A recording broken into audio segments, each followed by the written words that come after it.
There is a specific kind of quiet anxiety that exists within the middle class of the Western world. It's not the anxiety of survival, it's the anxiety of maintenance. You have a good job in London, New York, or Berlin. You earn more than your parents did at your age. By every traditional metric, you are winning.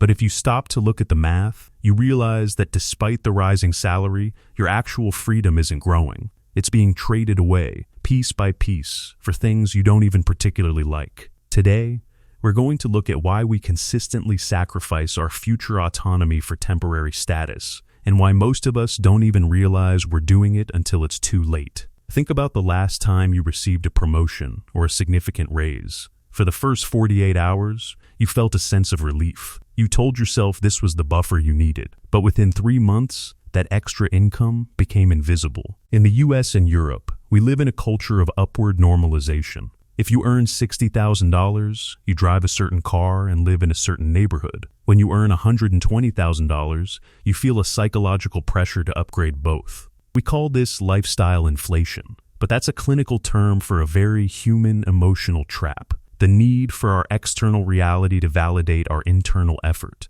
You work hard, so you feel you deserve the premium SUV or the apartment in the city center. But there is a hidden math to these choices. If you finance a $50,000 car over 6 years, you aren't just paying the monthly installment. You are committing a specific portion of your future labor to a depreciating asset. You are effectively telling your 45-year-old self that they must keep working that high-stress job because your 28-year-old self wanted to look successful in a parking lot. Status is a social signal. It tells the world where we sit in the hierarchy. In the past, status was about survival, being part of the tribe.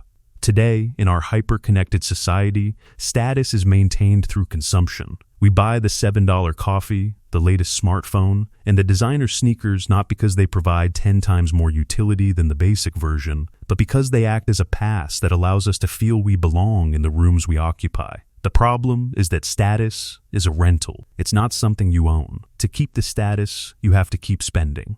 The moment you stop, the signal fades. This is why you see professionals earning $100,000 a year who are living paycheck to paycheck. They aren't poor, but they are fragile. They are one restructuring or one health crisis away from total collapse. They have traded their margin of safety for a margin of appearance. Real wealth, however, is the opposite. Wealth is what you don't see. It's the car not purchased. It's the renovation delayed. It's the money sitting in an index fund or a high-yield account that quietly buys you the right to say no to a toxic boss or an unfulfilling career path. Let's look at the psychology of the trade. Most people in their 20s and 30s view money as a tool for acquisition. But as you move into your late 30s and 40s, your perspective shifts. You begin to realize that the most valuable asset you will ever own is not a house or a portfolio. It is your time.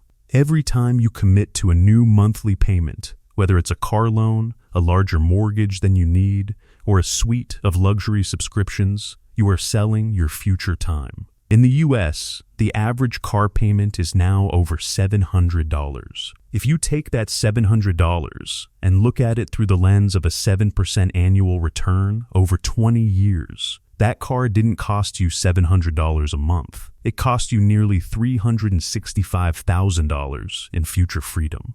For the average professional, that $365,000 represents 5 to 7 years of early retirement. When you frame it that way, the trade looks different. You aren't choosing between a Honda and a BMW. You are choosing between looking successful today or being free 5 years earlier. Most people choose the look because the look gives an immediate hit of dopamine, while freedom is an abstract concept that feels a long way off. So, how do we break this? It isn't through extreme frugality or hustling harder. It's through a shift in clarity. In Europe, there's a phrase often associated with the old money class. Wealth should be heard, not seen. While that's a bit cynical, the core logic is sound. The goal of money is to remove worry, not to add complexity. If your lifestyle consumes 90% of your income, you are a high-earning slave. If your lifestyle consumes 50% of your income, you are a master of your destiny, regardless of the brand of your shoes.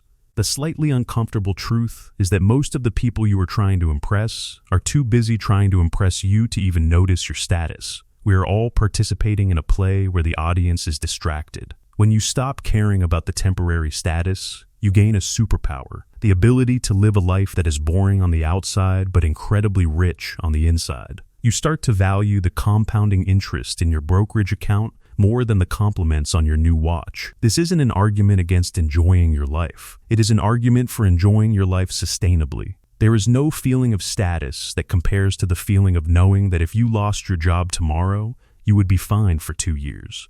There is no luxury car that rides as smoothly as the peace of mind that comes from having zero consumer debt. We have been conditioned to believe that the middle-class life is a series of inevitable upgrades. It's not. It's a series of choices. Next time you are about to make a purchase that signals status, ask yourself, am I buying this because I love the object, or am I buying this to prove to people I don't like that I'm doing well? If it's the latter, put the money back. Your 50-year-old self is watching, and they're hoping you'll choose their freedom over your current vanity. Wealth is a quiet game. Thank you for spending some of your time here today. If this perspective resonated with you, consider subscribing. We'll be here exploring the logic of money and the psychology of living well.